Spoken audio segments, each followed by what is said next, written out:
never knew existed. Kunwari inosente, pero boy naman pala. Rocky's Secret Files. Secret Files.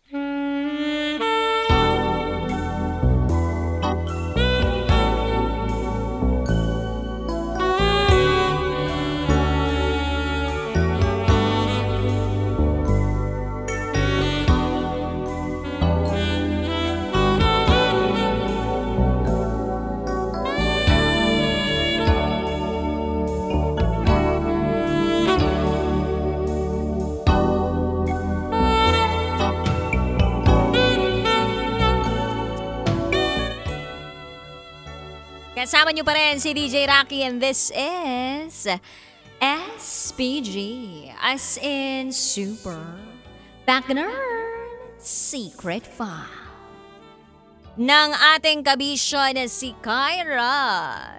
Si Kyra na merong crush kay Will. At sa hindi inaasahang pagkakataon, nilibre siya ng kanyang crush na si Will ng Mango Shake. At sa plaza ay sila'y tumambay. Maya-maya pat nagkaaminan na nga sila na may crush sila sa isa't isa. Tapos bigla namang nawalan ng malay itong si Will. Kaya kung ano-ano na pumasok na imahinasyon kay Kyra. At naisipan niya nga na luwagan ang pagkakabutones ng polo shirt ni Tony Will. At buksan ang pantalon ni Will. Kung nilibre siya ng mango shake ni Will, si Will naman ang kanyang shake. At dahil doon nagising si Will, magandang idea pala yung ganon para magising ang isang tao. Nagigising naman siguro talagang tao kapag ginising mo yung isa pang ulo. Charot with harot. Anyway, pakinggan na po natin ang mga kabisyo nating ma-L as in malalambing sa kanilang mga komento. Ito po ang sabi ng ating kabisyo na si Herwin Conde. DJ Rocky, mas maganda ka pa sa gabi. Ang masasabi ko lang sa ating SPG Secret File sender na si Kyra ay sana all. Sana all nakascore kay crush. Biruin mo yon. Hindi pa kayo, pero nasukat mo na kung ano yung dapat sukatin. At least may idea ka na kung gaano kahaba ang magiging takbo ng inyong relasyon. Pero kidding aside, DJ Rocky, ang masasabi ko lang talaga kay Kyra ay huwag niya nang ipaalala kay Will ang nangyari at baka sumama ang loob ni Will sa kanya dahil sa nangyari. Biruin mo yon, hindi man lang siya naka-score sa ating sender na si Kyra. Mabuti sana kung nagantihan niya rin si Kyra. Charot with harot. Yun lamang po. Maraming salamat. Salamat, Herwin. Ito naman ang sabi ng ating kabisyo na si JV. Sana all may ganyang klaseng kaibigan tulad ni Kyra na pwedeng tagapagligtas. Pero in the first place, nakatulong siya sa mga ganong klaseng pangyayari. Nakapagpatigas, nakapagligtas ng buhay. Magaling din at naisip na i-shake. No choice kasi wala namang tao sa paligid nila. Naka-jackpot siya sa crush niya. Hindi pa sila na-shake na. She is a hero, ma'am. Yun lamang po. Happy Friday. Ingat po uwi from Tambay Love, JP. Salamat, JP, Tambay Love. Ito pa ang sabi ng ating kabisyo na si Jaime. Ang ganda mo, DJ Rocky. Thank you. Sobrang epektibo talaga kasi yan ang, ulitin ko sandali lang. Ito yung sabi niya. Sobrang epektibo talaga kasi yan ang pinakamalaking ugat para umagos ang dugo. Kumbaga ginising lang niya si Taguro ng 100%. Ay, me! Pero nagsabi mo, si Taguro nagising dahil dyan 100% yung malay? Talaga ba? Yun yung pinakamalaking ugat? Search nyo nga ngayon, what is the biggest vein, arteries, or blood something sa parte ng katawan ng tao? Di ba magkakaiba yun? Veins, arteries. Basta lahat yun ugat. Charot with harot. Ito naman ang sabi ng ating kabisyon na si Brian M., ang eksperto natin. Ang masasabi ko lang sa SF, ako pag nahimatay yung si Girl Lalo, isi-CPR ko siya sa Kifi. Hoy! Gigising agad yon. Ha. Swerte ang letter sender.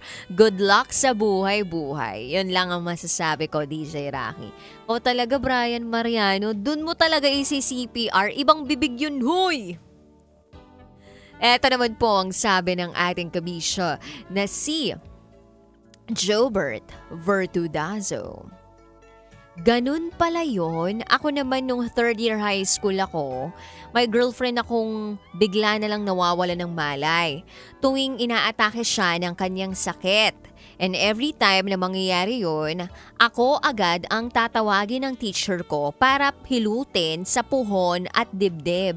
Ayon, pagkatapos nung nagkakamalay na. Shout out sa Team Bulacan Overdrive, lalo na kay parang June Bernardino. Maraming salamat. Talaga? Di ba normally niluluwagan mo lang yung blouse pag may nahimatay? Niluluwagan yung blouse para makahinga, tapos tinatapatan ng electric pan, pinapaypayan, as much as possible, walang mga tao sa paligid, kung pwedeng iisa, dalawa lang yung titingin talaga. Yung iba hinihilo, talaga may ganun pala. Sa dibdib pa. Alam ko sa ibabaw ng dibdib. Yung malapit sa puso. Yun yung alam ko eh. Anyway, ito naman sabi ng ating kabisyon na si RJ. Hi DJ Rocky, wala akong makomment pero gusto kong i-shoutout ang sarili ko dahil nakikinig ako ngayon ng Secret Files. Salamat RJ Santiago, ang laking ambag mo. Ito pa sabi ni Jason. Yung may ginawa ka tapos hindi niya alam, lupit din nun. Basta wag mo na alalahanin yon, baka sumama pa ang loob. Effective talaga ang nagawa mo, sender. Eto pa sabi ni CS, shake? Ang alam kong shake, rattle and roll eh. Charot with harot. Lesson learned, mag-milkshake na lang. Wag nang mag-shake ng iba. Yun lamang po. Thank you so much. Ang dami pa pong nag-comment sa ating SPG Secret File for tonight. Siguro talagang gusto na nilang mangyari sa kanila yung ganong klaseng oportunidad na tipong pwede nilang mahawakan ang hindi naman dapat mahawakan. Imagine mo nga naman, no, yung crush mo, biglang mahimatay sa harap mo. Meron pang, eto nangyari sa amin nung high school. Meron akong isang kaklase na himatay.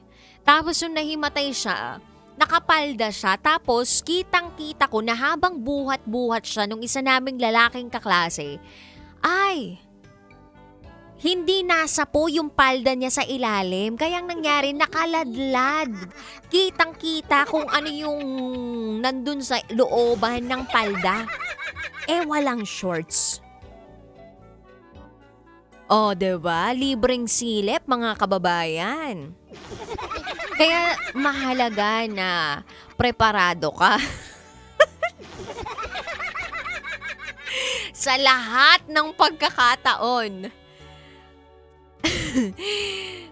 Dapat naka-shorts ka na tama, yung panty mo hindi sira-sira, yung brief mo hindi sira-sira, hindi nabibacon, yung ganun ba? Imagine mo na lang kung itong crush ng sender natin, pagkatingin siguro nitong Kyra na to dun sa pantalon, nakita niya polka dots, tapos pink and brown yung combination ng kulay. Ewan ko na lang kung hindi ka ma-turn off sa ganun. Although wala namang description kung ano nakita doon. So malamang sa malamang puti lang naman yan, gray o kaya black. Or hindi natin sure kung naka-boxer shorts, diba? Pero yun kabisyo. Mahalaga na preparado ka sa mga ganong klaseng pagkakataon. Kasi hindi mo alam baka emergency situation, makita ka na lang, madatnan ka, tapos biglang boom. Yun na pala yung nangyari sa'yo, hindi mo alam na nasilip ka na pala lahat-lahat. Ako alam mo, may takot ako na ganyan. Yung biglang maslide ako either sa opisina o kung saan man, tapos biglang sa CR pa. Yung tipong kinakatok na ako may ganun akong fear. Yung pag kinakatok na ako tapos biglang hindi tama yung mga suot ko o wala akong suot. Parang feeling ko, Lord. Bakit? Diba? Kasi kung alam kong may mga makakakitang ibang tao, parang babangon ako no? Pero wala kang magagawa kasi nga nasa emergency situation. Dahil nahimatay ka o kaya nabagok na yung ulo mo or whatsoever. So, maganda na prepared ka. And kung alam mo na yung mga triggers na mahihimatay ka, especially kung meron kayong lahing ganun o nangyayari naman yun frequently, malamang nagpa-check na itong si Will kung ano talagang sakit niya. Kung himatayin lang talaga siya, low blood lang, alam niya na yun Kumbaga parang merong triggering moment yun Siguro na-excite masyado nung nagkaaminan sila na may gusto sila sa isa't isa, tas parang na-block na lahat ng mga pag-flow ng blood. Hindi po ako doktor o kaya nurse Wala akong alam sa mga ganyan Ito naman may hypothesis ko lang to. So, yun kabisyo. Mas magandang preparado ka. Tsaka know your triggers. And kung sakaling meron kang crush, karelasyon, na ganun yung mga nangyayari, frequent mangyari yung pagkawala ng malay, alamin mo, mag-research ka kung ano ang mga pampagising sa kanila. Well, yung nangyari sa ating SPG Secret File Sender si Kyra, swerte niya kasi naisip niya talaga yung pinaka-importanting ugat na dapat niyang gisingin. At nag-work sa kanila. Kasi kung hindi, paano nyo naman mabubuhat itong si Will pabalik dun sa kung saan man. Tsaka wala nga tao sa paligid, so paano siya makakapala ng taxi o makapag-grab man lang. Hindi natin sure. But anyway, yun lang, magandang preparado, know your triggers, at alamin, mag-research kung anong mga dapat gawin pag meron kang kaibigan, crush, o loved one na ganun yung madalas nangyayari na nahihimatay. Alright? And prepare for CPR, laging magsipilyo. Charot with harot. Anyway, Kabisyo, if you wanna share your secrets, share it to me, rakitera@gmail.com. I gotta say, BRB as in bathroom break for top secrets. Kapiling pa rin. Excuse me. Lumigay na naman tayo. Ang inyong basta princess na walang ibang ginawa tuwing gabi kundi dumighay. DJ Rakitera. At ikay nakatutok sa 90.7 Love Radio. Kailangan pa bang i-memorize yan? Basic. This is SPG. As in Super Back in our Secret File.